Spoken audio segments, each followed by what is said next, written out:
La muerte de su hijo la hizo, aunque sin proponérselo, una mujer más fuerte.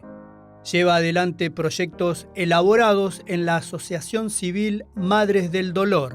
Hoy, en Una Mano Amiga, vamos a conocer a Vivian Perrone.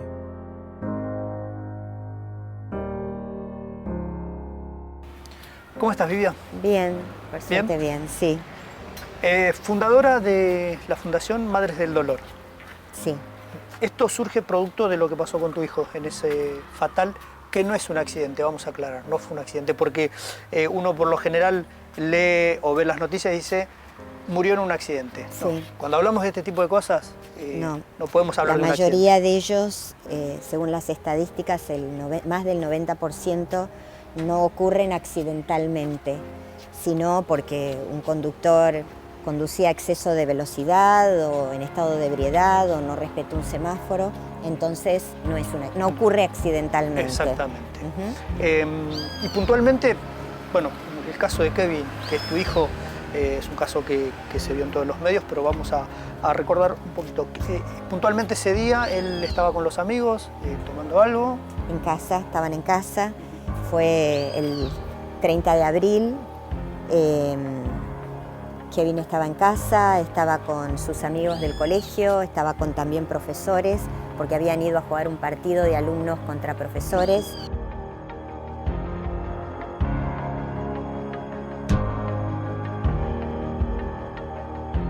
Después de jugar el partido, él invitó a todos a comer a casa, estaban comiendo pizzas, empanadas, estaba yo con mi marido, estábamos todos en casa.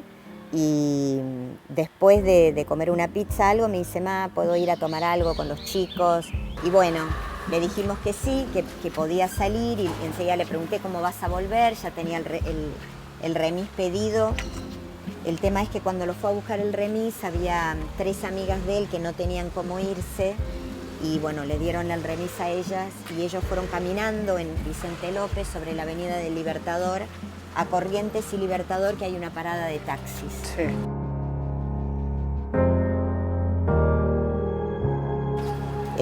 Cuando fueron a cruzar ahí, fue que vino un auto conducido por Eduardo Suquiasian. Que es el asesino. Que es el asesino, venía a exceso de velocidad, según los testigos, no respetó los semáforos, atropella a Kevin y se da a la fuga.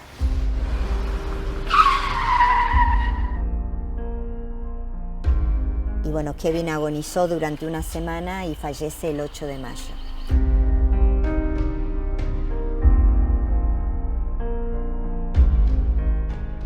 Te digo la verdad, no es que yo dije, sí, voy a convertir esto en una lucha.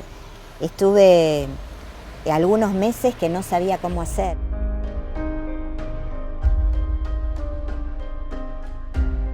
A la vez, los impuestos te siguen llegando a tu casa, o sea, yo tenía que seguir trabajando, no es que podía decir, legalmente tenés una semana nada más de tiempo, todo el tiempo que yo me tomara después me lo descontaban y yo no me podía dar ese lujo. Y a la vez, hoy en día mirándolo con este tiempo después fue sano porque me obligó a levantarme de la cama, tenía otros 2 hijos, mi hija que tenía 5 años y mi hijo que tenía 16. Y bueno, fue que un día me levanté y dije, bueno, Vivian, te quedan 2 opciones. O te morís con Kevin o haces algo con esto. Me senté a pensar cómo seguía con mi vida.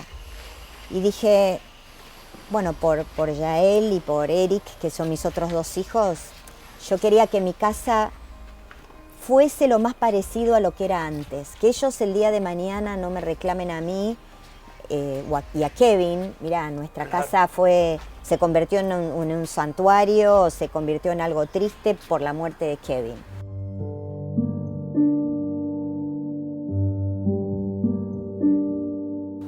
Vivian, ¿cómo cambia, ¿no? Me imagino, la rutina de tu casa a partir de esto que sucedió. Mi casa era, la verdad, que una casa muy alegre. Eric y Kevin se llevaban un año y unos meses, y después estaba la nena que tenía 3 años. Entonces los dos, la verdad que era locura con ella. Pero bueno, Eric es de Boca, Kevin era de River. Eric escuchaba un tipo de música, Kevin escuchaba otra. Kevin tocaba la batería, ensayaba en casa. Siempre había mucho ruido. Ellos eran muy unidos con mis padres, con los abuelos. Entonces a veces venía mi papá a casa y era chiste, chiste, chiste. Estaban todo el tiempo cargándose entre ellos tres, ¿no? Había mucha, la verdad que hay bastante unión entre ellos.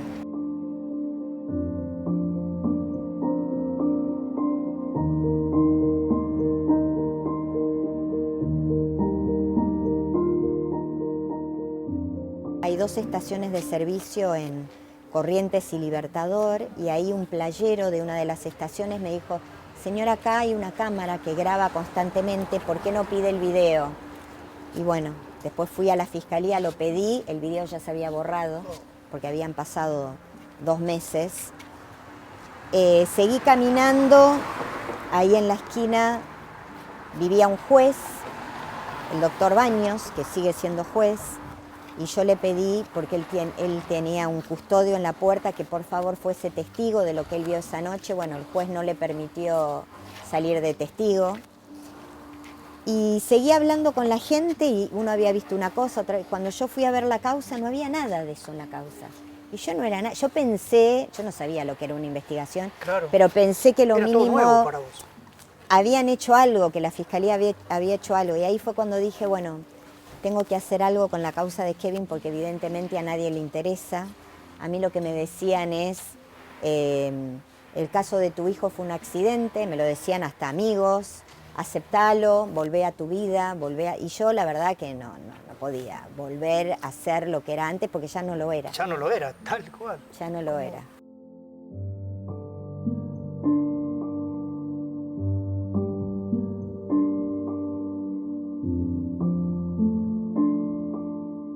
Así fue cuando yo empecé a llamar. Llamé primero a Isabel Giaconis, que perdió a su hija, Lucila Giaconis, en hasta ahí vos te sentías sola. Estaba totalmente, no solo sola, sino que dejada de lado. Claro. Nadie me escuchaba, no me recibían en ningún lado.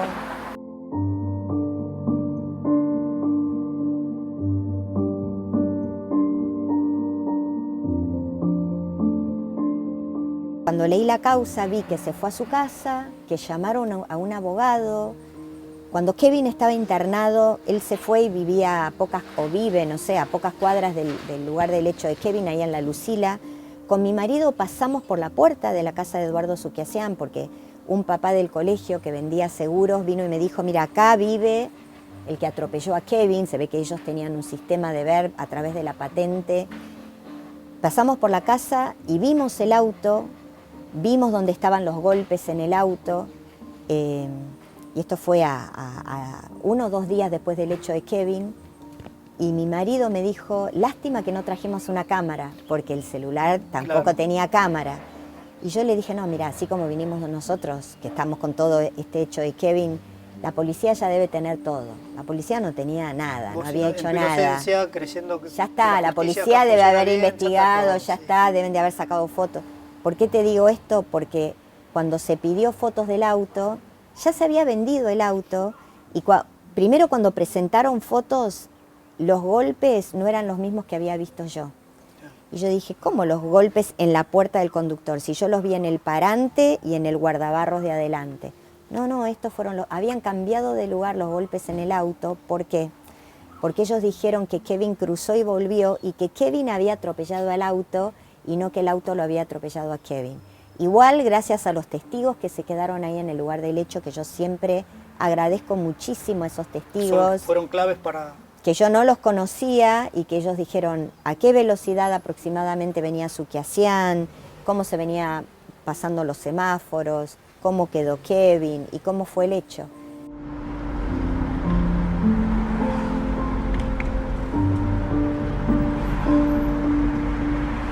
Yo tenía tanta tristeza que no tenía lugar para el odio ni la bronca y creía en la justicia. Creía que a medida que se iban a ir descubriendo que no fue un accidente, que Suquiasian abandonó a mi hijo, no solo lo abandonó, sino que al segundo día ya estaba esquiando en Estados Unidos.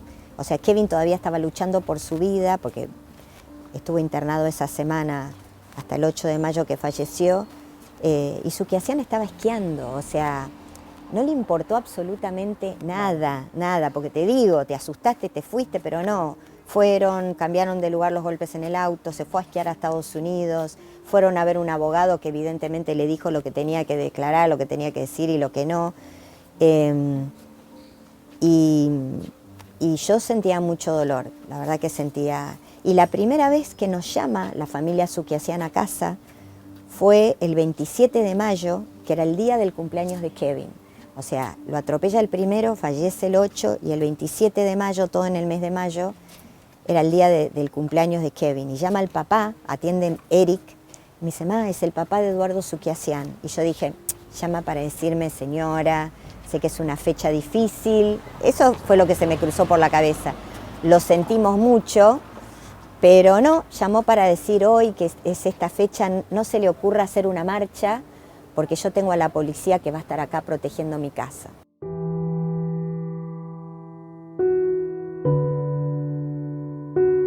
A los meses después, cuando todo te va decantando, ahí dije, ¿cómo que este me llamó? Ah, bueno, le molestan las marchas, hicimos una o dos marchas. Gracias.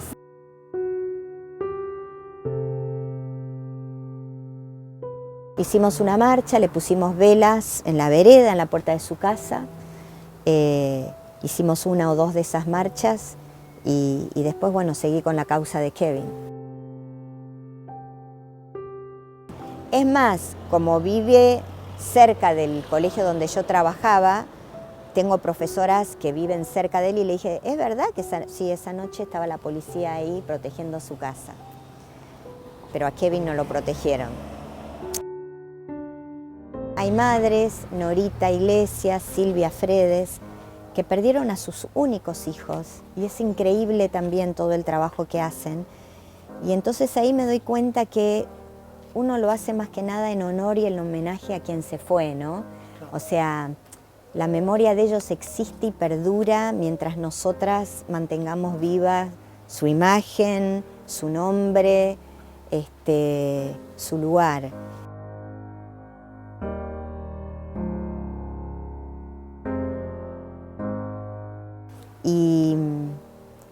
Y a la vez también, no te quiero mentir, lo hago por mí. O sea, yo creo que si mi marido no hubiera tenido la idea de hacer la Asociación Madres del Dolor, no sé si yo hubiera estado viva. El papá de Eric y Kevin falleció una semana antes del juicio de un infarto. El dolor te mata.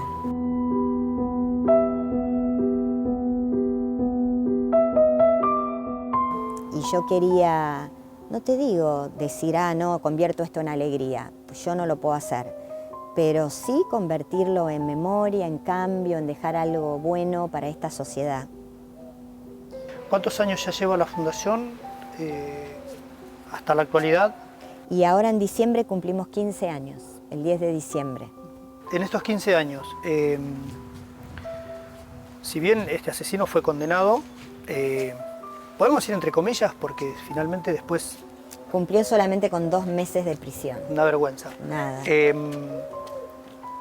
Pero seguís luchando por otras causas, por la de tu hijo. ¿Qué sentís que van logrando con la fundación? Primero y principal, desde que fue el hecho de Kevin, por ejemplo, cambió mucho la manera de ver a los hechos viales. Ya te digo, cuando fue lo de Kevin, todos me decían, fue un accidente, y ahora ya nadie te lo dice. Ahora hay más conciencia con respecto a la inseguridad vial. Pero mucho, o sea, está la conciencia, pero mucho no se cumple. Claro. Todo el mundo te dice, sí, hay que ponerse el cinturón, y hay gente que todavía no se lo pone. O no se puede usar el celular cuando estás manejando. Y muchísima gente conduciendo su auto utiliza el celular. Lo mismo ocurre con el alcohol al volante. Todo el mundo sabe que si tomas alcohol, no está bueno que después conduzcas, no tenés que conducir, y hay mucha gente que toma alcohol y sale y conduce. No, porque a mí no me va a pasar, porque sí, yo sé, porque yo lo controlo. Yo lo hago desde hace mucho tiempo. O sea que cambió esa conciencia, cambiaron las leyes también, logramos cambiar la ley vial. Cuando fue el hecho de Kevin, el alcohol, la velocidad, los estupefacientes no eran agravantes. El abandono de personas se veía desde el punto de vista de la víctima. Como Kevin estaba con 2 amigos, no se consideró un agravante, no se consideró abandono de persona, porque él no quedó abandonado, él quedó con sus... Pero entonces yo les decía a los senadores y diputados, entonces no hay nunca abandono de persona. Para que sea abandono de persona tienes que estar solo, en el medio del campo, levantarte, ver la patente, anotarla y decir, esta persona me dejó abandonada, ¿viste? Bueno, logramos cambiar eso también, hoy se ve desde el punto de vista del conductor. O sea, la víctima puede estar con 100 personas alrededor, pero si el conductor se va, es un agravante, es abandono de persona. They say the time's supposed to heal ya, but I ain't done much healing. Hello, can you hear me? Logramos estar durante 15 años.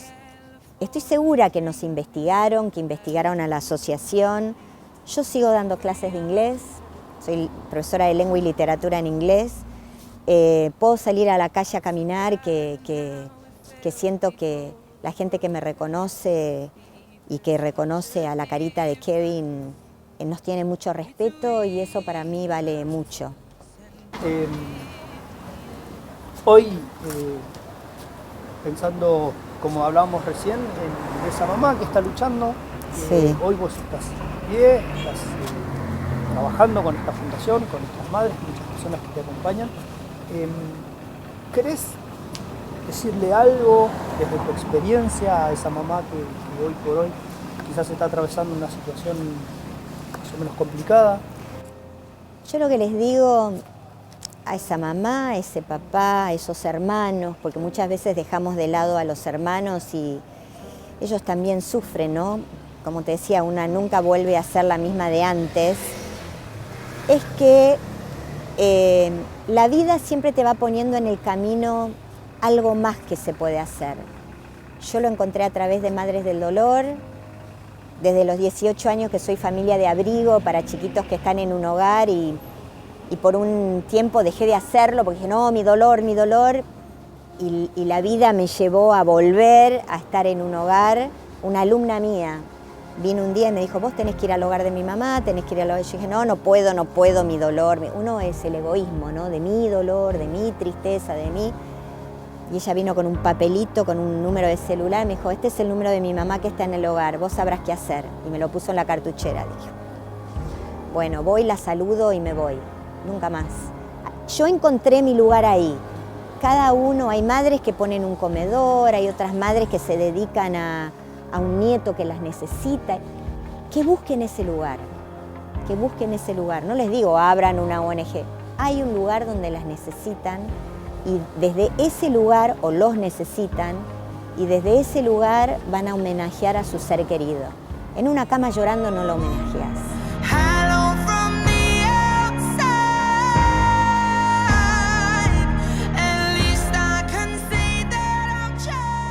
Mientras podamos estar en esta vida, podamos decir, bueno, Kevin, esto hice por vos.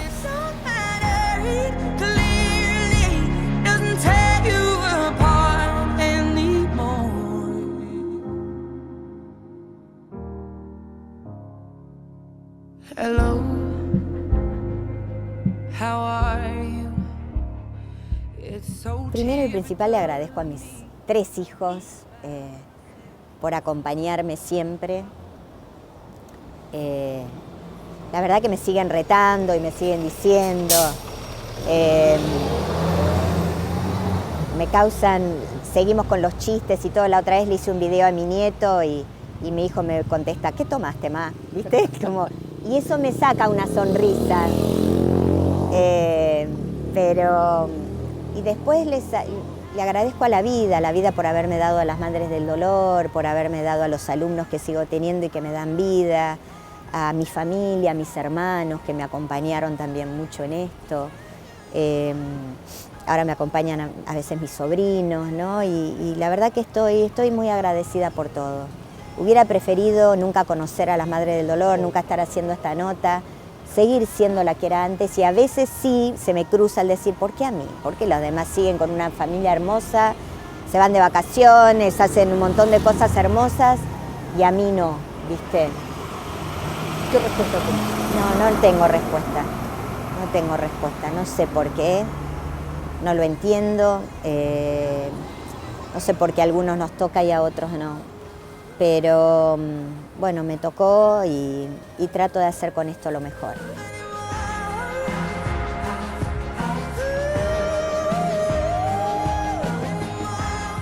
Lo único que digo es que si alguien nos necesita, que estamos en la Asociación Madres del Dolor, que nos pueden buscar.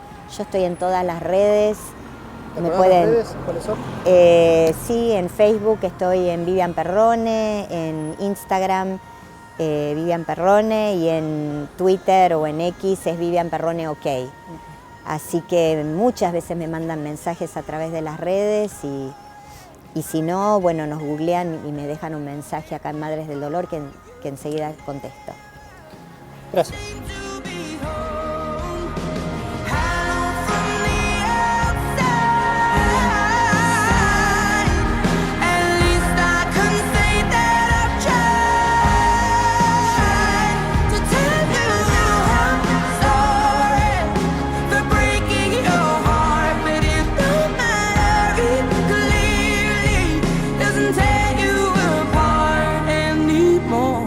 Si te gustó nuestro contenido, suscríbete al canal y activa la campanita. Y si querés ver toda nuestra programación en vivo, entra a www.unifetv.com. Sumate Unife. Sumate un buen día.